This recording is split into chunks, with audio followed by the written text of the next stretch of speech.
지난해 논콩 생산단지의 평균 소득이 벼를 크게 앞지른 것으로 나타났습니다. 이처럼 수익성이 높은 논콩 재배는 쌀 과잉 생산을 해소하는 방안으로도 꼽히는데요.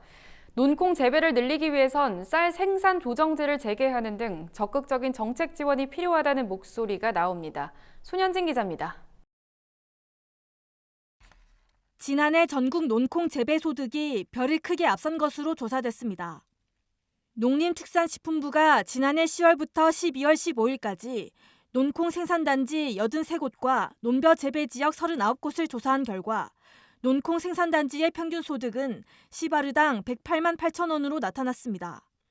반면 논벼는 이보다 34만 4천 원 적은 74만 4천 원에 그쳤습니다.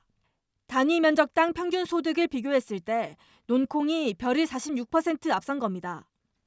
올해 논콩과 논벼 시세가 지난해와 같다고 가정했을 때 논콩은 시바르당 212kg 이상만 생산하면 논벼 소득을 웃도는 것으로 확인됐습니다.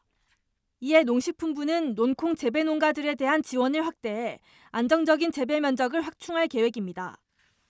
우선 올해부터 배수 개선 사업 대상지에 논콩 단지를 추가해 6월 파종 이후 여름철 장마와 집중호우로 인한 피해를 최소화할 방침입니다.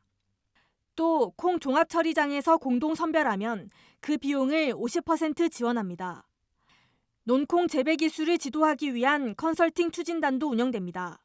선도 농업인 등이 중심이 된 컨설팅 팀을 권역별로 운영하고 우수 경영체의 재배 기술 노하우도 배포할 예정입니다.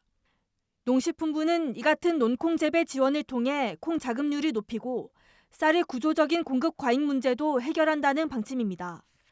다만 쌀 생산 조정제와 같은 강력한 정책 지원이 추진돼야 논콩 재배 면적의 지속적인 유지가 이뤄질 수 있다는 지적이 나옵니다.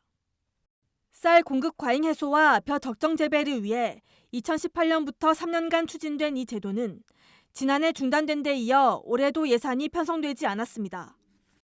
현재 이제 코로나 이후 어떤 식생활 패턴의 변화가 굉장히 뚜렷해요. 결국은 공급 과잉이 되면 쌀값은 떨어질 수밖에 없고, 그 상황에서 농가 소득이 직격탄을 맞거든요.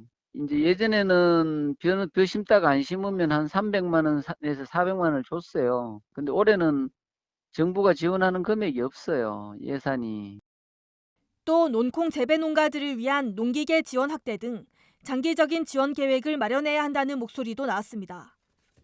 장기적인 대책을 이제 좀 이렇게 마련하면 좋겠다는 거지. 쌀농사 하다가 다른 작물을 하면 기계 지원이 쉬워진다든지.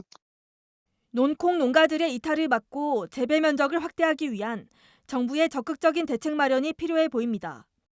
MBS 손현진입니다.